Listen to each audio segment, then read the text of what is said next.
A young teenage girl named Vada gets ready for school, and as usual, she drives off with her best friend Nick. While Vada is in a class, her younger sister Amelia texts her, claiming there is an emergency. Naturally, Vada gets worried, so she excuses herself and goes outside to call her sister. It turns out that Amelia is panicking since she has just gotten her first period, and upon hearing this, Vada comforts her by saying that it's normal and that there is nothing to be anxious about. Next, Vada walks to the restroom and notices her classmate Mia, who is one of the most popular girls in school and a talented dancer. As they chat, they are startled by the sound of gunshots coming from inside the school. They immediately hide inside the restroom stall in case the shooter approaches them. The girls start shivering in fear as the sound of gunshots is heard again and again and again. And a few seconds later, a guy named Quentin enters the bathroom with blood all over his clothes. Distraught with the incident, he informs them that his elder brother has been fatally shot.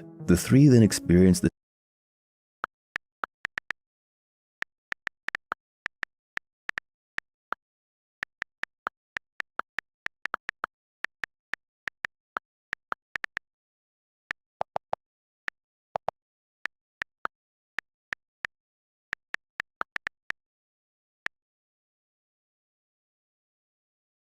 6 most terrifying minutes of their lives while the gunfire continues in the school. And after the damage has been done, the police finally arrive. Following this, Vada is traumatized by the incident and isolates herself. She cries most of the time and has frequent flashbacks to the day her friends got killed. Her family tries to console her, but Vada rarely talks with them and often locks herself in. Amelia also tries to cheer her up, but she ignores her as well and wants to stay alone. Later that night, Mia follows Vada on Instagram and shares her phone number. Since Mia is the only one who knows her pain, Vada texts her and they start talking about how they are dealing with the situation. Mia informs her that her parents are in Japan and she is alone in the house. She then invites Vada to her home if she needs someone to talk to or hang out. A few days later, Vada goes to see her best friend Nick. Her mother is relieved that Vada is finally leaving the house after several days, and seeing her mother happy, Vada also lies and tells her that she is feeling good. Then she meets Nick at a park, who was in the classroom at the time of the shooting. Nick tells her that they have survived for a reason and that they should now educate others to avoid similar incidents in the future. However, Mia pays little attention to his words and continues to be buried in her thoughts. In the next scene, we see Vada watching Mia's dancing videos on Instagram, while Amelia and her mother are watching the news. Nothing stimulates Vada's mind right now, so she gets up and goes to visit Mia. When she gets there, Mia welcomes her in and reveals that her parents are artists and are often out of the country. As they settle in, the girls discuss the shooting incident, and Vada mentions that she's been having nightmares lately. Then Vada says that she will attend Quentin's brother's funeral the following day, and Mia decides to come along as well. The next day, when Mia and Vada attend the funeral, Quentin expresses his gratitude and thanks them for visiting. After returning home, Vada looks at the pictures of those victims and becomes depressed. She spends her time crying and often gets shivers. Since that day, Vada and Mia start hanging out a lot more as they understand each other's suffering. While spending time with her, Vada realizes that Mia is a lonely girl with wealthy parents who do not give her much attention. Mia's primary passion in life is dancing, but she reveals that she hasn't been able to attend her dance class since the incident. When Mia inquires about Vada's parents, she reveals that they are supportive. However, she does not discuss much with them as they become overly anxious and stressed. That night, Mia and Vada are watching a movie together, but Mia starts to doze off. When Vada tries to leave, Mia asks her to wait until she falls asleep for her to feel safe. Later, on her way home, Mia calls Nick and apologizes for not being able to meet him recently. She claims that she needs some time to process this because she's been going through a rough patch. Nick, on the other hand, reveals that he's become an activist against weapons and is working to ensure the safety of the schools. The following morning, Nick calls Vada to tell her he is returning to school. When Vada's mother hears this, she encourages her daughter to return to school as well. However, Vada says that it has just been 2 weeks since the incident and she does not want to return to school until she feels better. Hearing this, her mother recommends that she visit a therapist so that it may help her to overcome the trauma. Next, Vada visits a therapist named Anna, whom her mother set up for her. She initially tries to appear normal, claiming that she is very excellent at regulating her emotions. However, Anna is a professional and she believes that Vada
espaço.